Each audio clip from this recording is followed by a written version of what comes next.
dalam grup naib ketubahagiaan, dalam grup ketua-ketubahagiaan seluruh Malaysia, semuanya mula gusar dan bimbang apabila timbalan presiden mereka ni, Datuk Mat Hassan atau kita kenali sebagai Tok Mat ini, dipinggirkan, diletak di Kementerian Luar, manakala Setiausaha Agung BN Dr. Zamri dari Kementerian Luar dipindahkan pula ke KPT. Jadi betul ke Tok Mat dipinggirkan ini kerana ada satu tangan gaib daripada Presiden UMNO sendiri? Tok Mat daripada Menteri Pertahanan kepada Menteri Luar Negeri adalah checkmate karier politik Tok Mat. Itu yang pertama. Yang kedua, simbolik message daripada penstrukturan ini pula, kita akan dapat lihat bahawa Tok Mat bukan pengganti Zahid. Yang ketiga, saya juga dapat baca bahawa Zahid tidak mempercayai kepada Tok Mat atas beberapa sebab. Sekiranya saya adalah Zahid pada hari ini, mengikut sejarah yang sudah berlaku, saya rasa Tok Mat bukan orang yang saya boleh percayai. Pengganti Tok Mat ataupun orang yang lebih dipercayai, diyakini oleh Zahid adalah Zamri.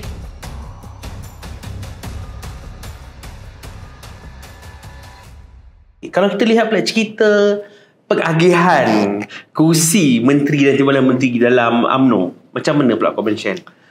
Saya rasa kali ini UMNO merupakan salah satu pemenang yang paling besar dalam rombakan kabinet kali ini. Kenapa? Maksudnya PMX bagi muka kepada UMNO. Ini analisis saya saja. Sebab UMNO mendapat pertambahan kerusi 1 atau 2. Itu yang pertama. Dan yang kedua, Datuk Johari Ghani yang bukannya daripada kem Zahid pun juga dimasukkan dalam kabinet. Oh, betul juga. Okey. Dan itu yang kedua. Dan yang ketiga pula, saya melihat dalam penstrukturan kali ini hanya DAP dengan UMNO yang mendapat kerusi lebihan.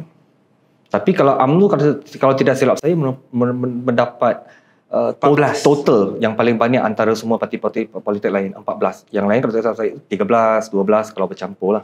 Tapi dalam grup akar umbi UMNO, dalam grup naib ketubahagiaan, dalam grup ketua-ketubahagiaan seluruh Malaysia, semuanya mula gusar dan bimbang apabila timbalan presiden mereka ni, Datuk Mat Hassan atau kita kenali sebagai Tok Mat ini, dipinggirkan, diletak di Kementerian Luar, manakala Setiausaha Agung BN Dr. Zamri dari Kementerian Luar dipindahkan pula ke KPT. Jadi betul ke Tok Mat dipinggirkan ini kerana ada satu tangan gaib daripada Presiden UMNO sendiri? Saya akan bagi analisis saya, tapi sekiranya abang memiliki pandangan yang berbeza, abang boleh kongsilah. Boleh. Bagi saya ini adalah rombakan kabinet yang berkaitan tentang UMNO dan penstrukturan semula yang berkaitan tentang Tok Mat daripada Menteri Pertahanan kepada Menteri Luar Negeri adalah checkmate karier politik Tok Mat. Itu yang pertama. Yang kedua, simbolik message daripada penstrukturan ini pula, kita akan dapat lihat bahawa Tok Mat bukan pengganti Zahid. Yang ketiga, saya juga dapat baca bahawa Zahid tidak mempercayai kepada Tok Mat atas beberapa sebab. Pertama, apabila tamat pasca pilihan raya yang ke-14, okey, kalau kita masih ingat apa yang dihebohkan atau dibongkarkan oleh Tajuddin, Tok Mat merupakan antara orang ataupun dalang yang hendak menjatuhkan Zahid Hamidi. Cuma last minute dia play safe, dia U-turn, lepas tu Zahid berehat seketika. Itu adalah serangan pertama Tok Mat yang tidak boleh dipercayai oleh kumpulan-kumpulan tim Zahid. Ini bacaan saya.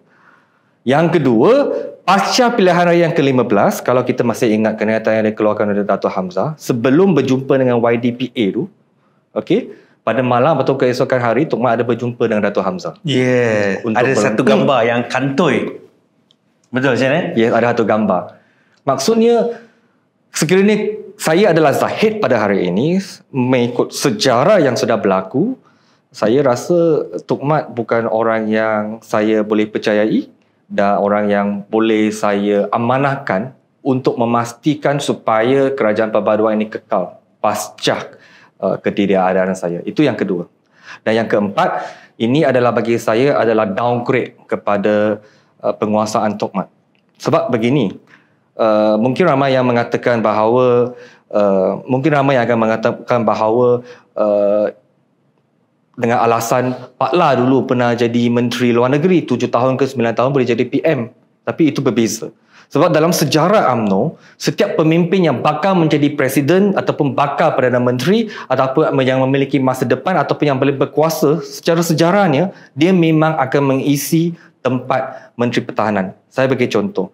Dulu Najib sebelum jadi PM dia Menteri Pertahanan. Zahid sendiri dulu jadi TPM dia jadi Menteri Pertahanan. Hishamuddin dulu menjadi Menteri Pertahanan.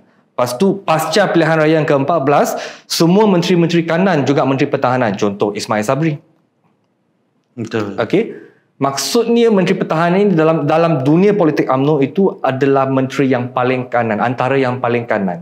Dan yang kelima pula, kalau Zahid hendak menjatuhkan martabat Tok Mat, kalau saja kan, mengapa tidak pergi kepada kementerian lain?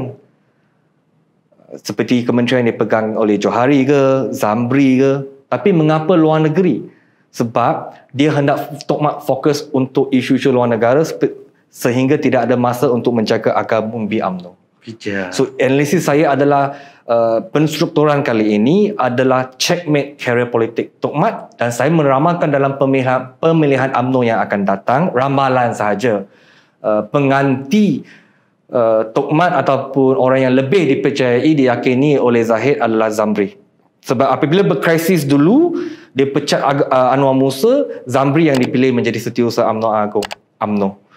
Tapi sampai hari ini Zamri juga masih lagi Setiausaha Agung Barisan Nasional. Betul. Okay. So bagi saya, atas faktor Perak ini, dua-dua dari Perak, Zamri akan dicatukan untuk menjatuhkan Tok Mat dalam pemilihan UMNO yang akan datang. Ini bacaan saya. Apa ulama? Cuma kalau daripada kacamata saya ahli UMNO, ketua pemuda UMNO sendiri di negeri Melaka, di Cawangan. Jadi saya sebenarnya melihat dari sisi lain sikit, Shan, saya melihat bahawa sekarang ini umum telah pun mengetahui bahawa Presiden UMNO berhadapan dengan cabaran. Cabaran yang utama adalah kesihatan sendiri. Yalah, bagi saya siapa pun berdepan dengan sakit, bila itu adalah sebagai satu cabaran untuk menyelesaikan isu peribadi sendiri. Jadi kena ada satu plan B. Siapa pengganti, ataupun sudah ada satu exit policy. Berapa tempoh lama akan berundur, akan keluar. Jadi kerana Tok Mat ini daripada peringkat negeri, daripada menteri besar. Tak pernah pun sebelum ni Tok Mat jadi menteri, dilantik menjadi Menteri Pertahanan. Jadi jambatan antara PKR dan juga UMNO adalah Zahid sahaja. Sekiranya Datuk Zahid tidak ada lagi dalam kerajaan, tidak ada lagi sebagai Presiden UMNO, akan gugur kerajaan perpaduan ini secara serta-merta. Saya nampak pula Datuk Seri Anwar PMX sekarang ni sedang fokus untuk memperkasakan hubungan Malaysia dengan antarabangsa. Pergi ke Dubai, pergi ke Arab Saudi, pergi ke US, pergi ke China, pergi ke Jepun. Jadi, untuk membina satu jambatan baru selepas Zahid, saya merasakan Zahid membuat satu strategi meletakkan Tok Mat di Menteri Luar supaya Tok Mat lebih akrab dengan Anwar. Bila hubungan Anwar dan juga Tok Mat ini akrab, maka tidak ada masalah untuk Datuk Zahid bagi pass button ini kepada Tok Mat. Saya nampak macam tu. Cuma sekarang ni kita tak dapat nak melawan arus. Melawan arus itu maksudnya formula yang dah biasa digunakan oleh mana-mana Perdana Menteri. Jawatan-jawatan kanan dalam parti, mereka ni mesti jadi Menteri Pertahanan, Menteri Dalam Negeri. Ini adalah Menteri-Menteri kanan. Jadi Menteri Luar ni orang cakap, Menteri Luar lah, jaga luar. Jadi daripada aspek kuasanya, memang Tok Mat akan lebih jauh dengan akar umbi UMNO. Kerana lebih fokus menjaga isu-isu antarabangsa. Tapi saya tidak nampak niat Zahid untuk mengenepikan Tok Mat. Tapi Tok Mat ni pun saya yakin sekarang ni politik begitu dinamik.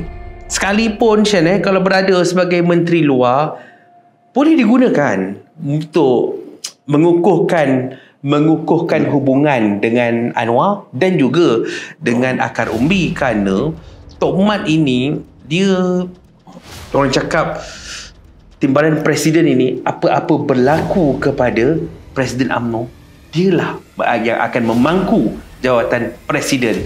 Bila memangku jawatan presiden, dia akan membuat pemilihan parti. Jadi advantage itu sebenarnya mungkin ada kepada Tok Mat. Tapi dalam politik channel saya pun tak berapa pasti sebab hati masing-masing. Kita pun kadang-kadang susah kita nak duga. Tapi yang paling penting saya nak tanya Shen ialah kenapa beberapa orang-orang daripada Datuk Zahid ni tiba-tiba diangkat pula menjadi Menteri Kanan seperti Khalid Nordin.